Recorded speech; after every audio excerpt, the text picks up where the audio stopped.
আল্লাহ তাআলা বলছেন ওয়াজাহাদু বিআমওয়ালিহিম ওয়া আনফুসিহিম ফি সাবিলিল্লাহ।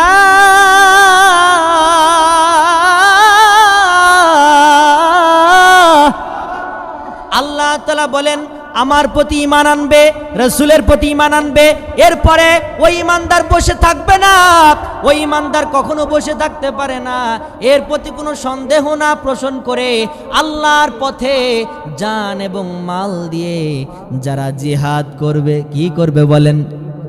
জান এবং মাল দিয়ে যারা জিহাদ করতে পারবে, উলাইকা হুমুস সাদিকুন,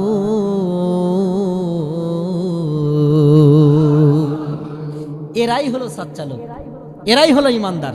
কারা সত্যিকারের মুমিন, কারা সত্যিকারের ইমানদার, এটা আমাদের জানার দরকার আছে না নাই? এই কথা কার? আল্লাহ তাআলা বলছেন ইন্নামাল মুমিনুনাল্লাযীনা আমানু বিল্লাহি ওয়া রাসূলিহি সুম্মা লাম ইয়ারতাবু ওয়া জাহাদু বিআমওয়ালিহিম ওয়া আনফুসিহিম ফি সাবিলিল্লাহ উলাইকা হুমুস সাদিকুন।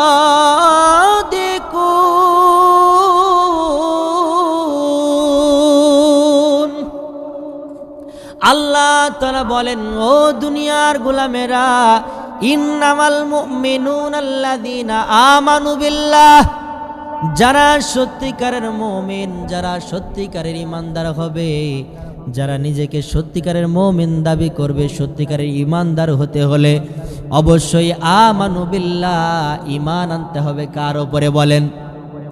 আর একটু জোরে বলেন, কার উপরে? জোর হলো না।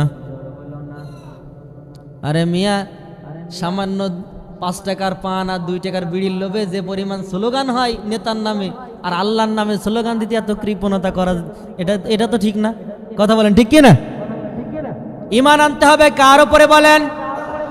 আর একটু জোরে বলেন, কার উপরে? স্লোগান দিলে নেতা খুশি হয়, স্লোগান দিলে আমার এমপি খুশি হয়, স্লোগান দিলে মন্ত্রী খুশি হয়ে যায়, স্লোগান দিয়ে আগে আগে দৌড়াদৌড়ি করলে কত রকমের পদ পাওয়া যায়। কথা বলেন ঠিক কি না? নেতা খুশি হয়ে পদ দিয়ে দেয়। ও মুসলমান, তোমার যদি ধারণা এটা হয় দুনিয়াতে নেতার পিছনে, নেতার গাড়ির সামনে দৌড়াদৌড়ি করলে যদি একটা পদ পাওয়া যায়, একটা আসন পাওয়া যায়, একটা সিট পাওয়া যায়, দুনিয়ার মানুষের ক্ষমতায় যদি তোমাকে একটা সিট দিয়ে দেয়, বলো তো এই জ্ঞান কি তোমার আসে না? আল্লাহ তাআলার জিকির করলে, আল্লাহ তাআলার স্লোগান দিলে আল্লাহ তাআলাও খুশি হয়ে তোমাকে জান্নাত দিয়ে দিবে। কথা বলেন ঠিক কি না? সেই আল্লাহ তাআলা বলছেন ইন্নামাল মুমিনুনাল্লাযীনা আমানু বিল্লাহ। ও দুনিয়ার গোলামেরা, ও দুনিয়ার মানুষেরা, ও আমার বান্দারা, তোমরা যদি সত্যিকারের ইমানদার হতে চাও, তোমরা যদি সত্যিকারের মুমিন হতে চাও, অবশ্যই অবশ্যই আমানু বিল্লাহ, ঈমান আনতে হবে। কার উপরে বলেন? আল্লাহর উপরে ঈমান আনতে হবে। শুধু তাই নয়, আল্লাহ তাআলার উপরে ঈমান আনলেই যদি সত্যিকারের মুমিন হওয়া যেত, আল্লাহ তাআলা তার পরের অংশে বলছেন ওয়া রাসূলিহি সুম্মা লাম ইয়ারতাবু। আল্লাহু আকবার বলেন। আল্লাহ তাআলা বলছেন যারা আমার উপরে ঈমান আনবে, রাসূলের প্রতি ঈমান এনেছে, রাসূলের প্রতি আনুগত্যশীল হবে, শুধু তাই নয়, রাসূলের প্রতি ঈমান আনতে হবে, আল্লাহর প্রতি ঈমান আনতে হবে। এই দুইটা জিনিস আল্লাহ এবং আল্লাহর রাসূলের প্রতি যদি সীমাবদ্ধ থাকতো, সবাই আমরা ঈমানদার হিসেবে দাবি করতে পারতাম। কথা বলেন ঠিক কি না? শুধু নামাজ পড়লেই হয়ে যেত, শুধু রুকু করলেই হয়ে যেত, শুধু দান সদকা করলে হয়ে যেত। কারণ হলো আল্লাহ তাআলার হুকুম নামাজ পড়া, আর রাসূলের আদর্শ হলো দান সদকা করা। কথা বলেন ঠিক কিনা? এতিমদের মাথায় হাত বুলিয়ে দিলাম, দান সদকা করলাম, বিরাট বিরাট দান সদকা করলাম, দুনিয়ার আর কোনো কাজ করলাম না, এর নাম ইমানদার নাকি? এর নাম ইমানদার নয়। আল্লাহ তাআলা এই আয়াতের প্রথম অংশে বলছেন ইন্নামাল মুমিনুনাল্লাযীনা আমানু বিল্লাহ, যারা সত্যিকারের ইমানদার দাবি করে, যারা সত্যিকারের ইমানদার হতে চায়, তারা আমার উপর ঈমান আনবে। আমানু বিল্লাহ, আল্লাহর প্রতি ঈমান আনবে, রাসূলের প্রতি ঈমান আনবে, ওয়া রাসূলিহি সুম্মা লাম ইয়ারতাবু, রাসূলের প্রতি ঈমান আনবে। এখানেই সীমাবদ্ধ নয়, তারপরে এমন একটা অংশ আল্লাহ তাআলা দিয়েছেন, যে অংশ আমাদের সকলের মানা ফরজ। কথা বলেন ঠিক কিনা? আল্লাহ তাআলা বলছেন, ওয়াজাহাদু বিআমওয়ালিহিম ওয়া আনফুসিহিম ফি সাবিলিল্লাহ।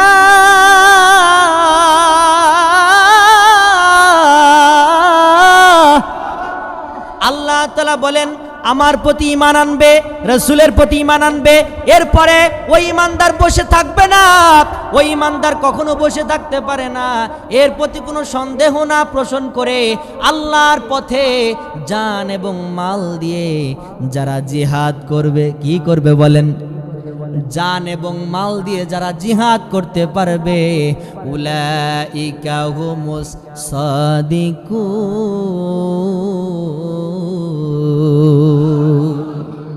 এরাই হলো সাচ্চা লোক, এরাই হলো ইমানদার। বোঝা গেল ইমানদার কারা? অনেক সমাজের অনেক ক্যাটাগরির অনেক ধরনের মানুষ আছে, যারা শুধুমাত্র মসজিদে এসে দিন জাহির করে, আছে না নাই বলেন? এরপরে অনেক মানুষ আছে গাট্টি মাট্টি বাইন্দে নিয়ে নিজের এলাকার খোঁজ নেই, নিজের বাড়ির খোঁজ নেই, ও চলে যায় তাবলিগি ওই অন্য গ্রামে লোক ডেকে বেড়ায়, আছে না নাই বলেন? সেটাও ঠিক আছে, কিন্তু আগে নিজের সমাজ তো পরিবর্তন করতে হবে। কথা বলেন ঠিক কিনা? নিজের পরিবারের ঠিক নেই, নিজের মা বোনের ঠিক নেই, অথচ গাট্টি বাট্টি বাইন্দে নিয়ে মসজিদে মসজিদে ঘুরে বেড়ায়, আছে না নাই বলেন? এইরকম হলে চলবে না, এর নাম ইমানদার নয়। যদি এর নাম ইমানদারি হতো, ওয়াজাহাদু বিআমওয়ালিহিম ওয়া আনফুসিহিম ফি সাবিলিল্লাহর কথা আল্লাহ তাআলা বলতেন না। কথা বলেন ঠিক কিনা?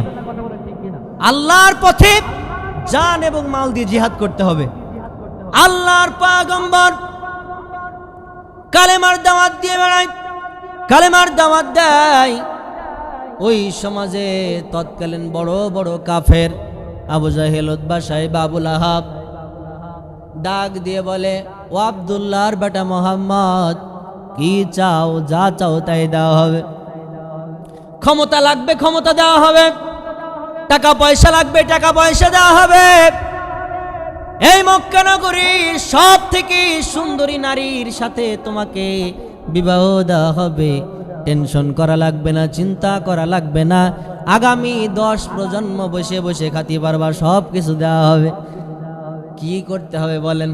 শুধুমাত্র কেবলমাত্র লা ইলাহা ইল্লাল্লাহর দাওয়াত দেওয়া যাবে না, এই কালেমার দাওয়াত দেওয়া যাবে না, দিন থেকে সরে আসতে হবে। পয়গম্বর ডাক দিয়ে বলে, ও মক্কা নগরের মানুষেরা, ও কাফেরেরা, ও দুনিয়ার মানুষেরা, কান খুলে শুনে নাও।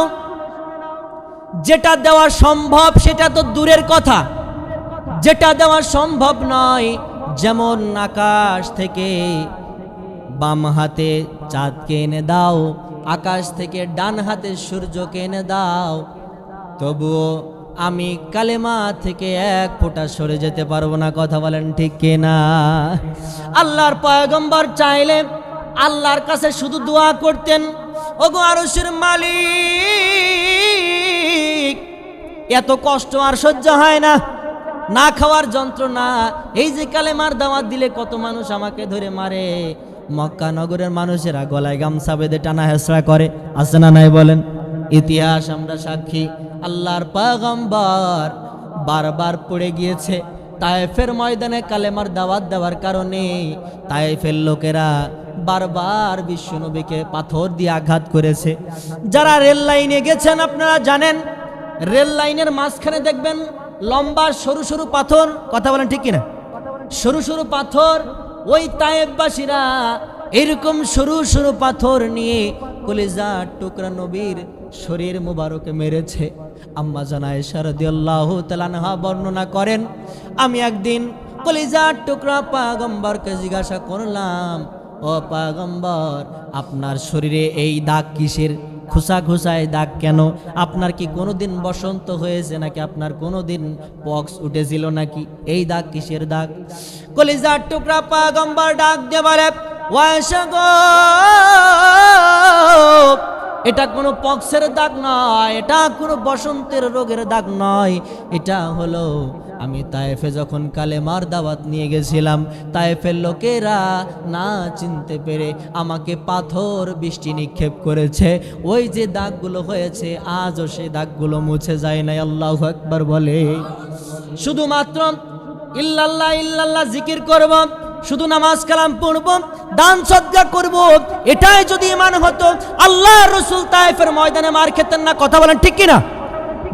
যদি শুধু এটার নাম ইসলাম হতো, যদি আরাম আয়েশে ঘুরে বেড়ানোর নাম ইসলাম হতো, যদি শুধু মিলাদ পড়িয়ে খাওয়ার নাম ইসলাম হতো, যদি এরকম ভাবে শুধু গাট্টি বাট্টি বেঁধে নিয়ে এরকম ভাবে পীর মুরিদি করা যদি ইসলাম হতো, আমাদের কলিজার টুকরা কোরআনের পাখি আল্লামা দেলোয়ার হোসেন সাঈদী 13টা বছর কারাগারে পচতে হতো না। কথা বলেন ঠিক কিনা?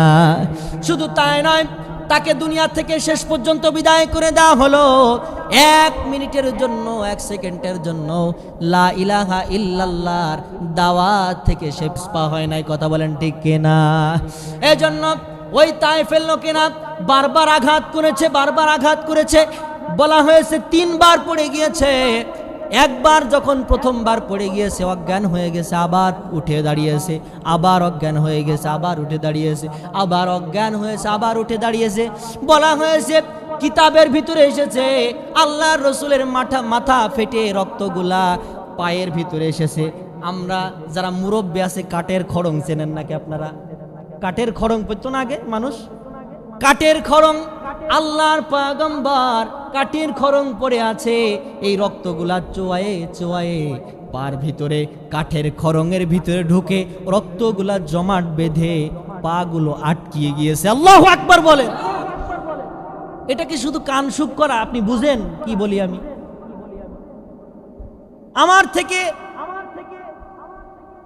আমার মূল্য সাহাবী, নবী তো দূরের কথা, সাহাবীদের পা তো দূরের কথা, সাহাবীরা যে ঘোড়া চালাইতো, ওই ঘোড়ার যে খুরের ধুলাবালি, সেই মূল্য আমাদের নাই। কথা বলেন ঠিক কিনা? আল্লাহ রসুল মার খায় আর আমরা ইসলাম কায়েম করে বিরানি খেয়ে। কথা বলেন ঠিক কিনা? এটার নাম তো ইসলাম নয়। ঈমান আনতে হবে কেমন করে? মজবুত আকারে। ঈমান সম্পর্কে আল্লাহ তাআলা সূরা হুজরাতের 15 নম্বর আয়াত আল্লাহ তাআলা কত সুন্দর করে বলেছেন, ইন্নামাল মুমিনুনা আল্লাযিনা আমানু বিল্লাহি ওয়া রাসূলিহি সুম্মা লাম ইয়ারতাবু ওয়া জাহাদু বিআমওয়ালিহিম ওয়া আনফুসিহিম ফি সাবিলিল্লাহ। ও দুনিয়ার মানুষেরা, তোমরা যদি সত্যিকারের মুমিন হতে চাও, তাহলে পারে আমার উপর ঈমান আনো, রাসূলের প্রতি ঈমান আনো। এই 2 জিনিসের প্রতি ঈমান এনে বসে থাকলে চলবে না। তোমরা নিজের জান এবং মাল দিয়ে আল্লাহর রাস্তায় জিহাদ করো। জিহাদ করতে পারলেই উলাইকা হুমুস সাদিকুন, তোমরাই হবা সত্যিকারের ঈমানদার। আল্লাহু আকবার বলেন। আল্লাহ তাআলা সূরা নিসার 4 নম্বর সূরা, সিরিয়াল অনুযায়ী কয় নম্বর সূরা বলেন? কয় নম্বর? 1 নম্বর সূরার নাম কি বলেন তো? সূরা ফাতিহা। 2 নম্বর সূরার নাম কি? সূরা বাকারা। 3 নম্বর সূরার নাম কি? আলে ইমরান। আরে কয়েকজন মুরব্বী বলছে, এই যে ভাইরা বলছেন না কেন? আপনারা জানেন না কি? কোরআন পড়েন না? হ্যাঁ, মুখস্থ নাই? মুখস্থ থাকতে হবে তো। আমাদের আগামীর প্রজন্ম তো এখন আগামীতে দিন আসতেছে, ইসলামের দিন, আগামীর দিন আসতেছে কোরআনের দিন। কথা বলেন ঠিক কিনা? যতই ম্যাথমেটিক্স পড়েন, যতই ফিজিক্স পড়েন, কোনোটাই কাজ হবে না, কোরআনের দিকে ফিরে আসতেই হবে। কথা বলেন ঠিক কিনা? 4 নম্বর সূরা, এরকম অনুযায়ী সিরিয়াল অনুযায়ী 4 নম্বর সূরা আল্লাহ তাআলা, এই সূরার ভিতরে আল্লাহ তাআলা বলেন, আল্লাযীনা আমানু ইউকাতিলুনা ফি সাবিলিল্লাহ ওয়াল্লাযীনা কাফারু ইউকাতিলুনা ফি সাবিলিত তাগুতি ফাকাতিলু আউলিয়া আশ-শাইতান ইন্না কাইদা আশ-শাইতানি কানা যায়ীফা।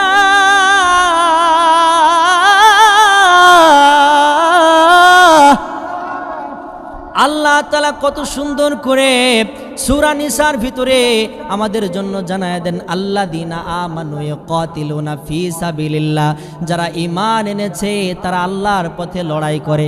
কার পথে লড়াই করে? আমরা লড়াই করি কার পথে? হয় আল্লাহর পথে, হয় করি। আল্লাহর জন্য কয়জন লড়াই করে? আল্লাহর জন্য লড়াই করলে তো অবশ্যই এতদিন দিন কায়েম হয়ে যেত। কথা বলেন ঠিক কিনা? আল্লাহ তাআলা বলছেন যারা সত্যিকারের মুমিন, যারা ঈমান এনেছে, আমরা সকলে ঈমানদার না ইনশাআল্লাহ? সকলে ঈমানদার তো? আর ঈমান থাকুক আর না থাকুক দাবি করতে সমস্যা কোথায়? আমরা সকলে ঈমানদার। এখন যারা ঈমানদার দাবি করবে এরা লড়াই করবে কার পথে? আল্লাহর পথে।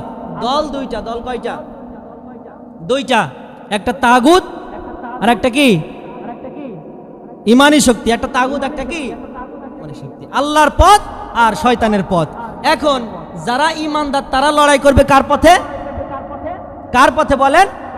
সেটাও আল্লাহ তাআলা বলেন ওয়াল্লাযিনা কাফারু ইউকাতিলুনা ফি সাবিলিত তাগুত। যারা কুফরি করেছে তারা লড়াই করে তাগুতের পথে।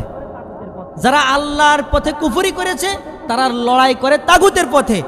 আর শুধু তাই নয়, ফাকাতিলু আউলিয়া আশ-শাইতান, শয়তানের বিরুদ্ধে তোমরা লড়াই চালিয়ে যাও। যারা তাগুতের পক্ষে লড়াই করে, যারা শয়তানের পক্ষে লড়াই করে, তাদের বিরুদ্ধে ঈমানদাররা কি করবে? লড়াই করবে। শুধু তাই নাই, আল্লাহ তাআলা বলেন ইন্না কায়দাশ শাইতানি কানা যায়ীফা, অবশ্যই শয়তানের চাল, শয়তানের এরকম ভাবে শক্তি অতি দুর্বল। আল্লাহু আকবার বলেন না? আল্লাহ তাআলা বলছেন শয়তানের শক্তি দুর্বল, আর আমরা মনে করি শয়তানের শক্তি কতই না বিশাল। কথা বলেন ঠিক কিনা? এই যে স্বৈরাচারের আমলে কত আমরা মনে করেছিলাম যে এর পতন আর কোনোদিন মনে হবে না। কথা বলেন ঠিক কিনা? কিন্তু আল্লাহ তাআলা ওই নমরুদের মতো ন্যাংরা মশা দিয়ে যেমন নমরুদকে পতন করেছিল, যেমন ছোট ছোট বাচ্চাদের দিয়ে এই স্বৈরাচারকে বিদায় করেছে। কথা বলেন ঠিক কিনা? আল্লাহ তাআলা আমাদের সকলকে সঠিকভাবে সহিভাবে ঈমান আনার তৌফিক দান করুন। সকলে বলি আল্লাহুম্মা আমিন।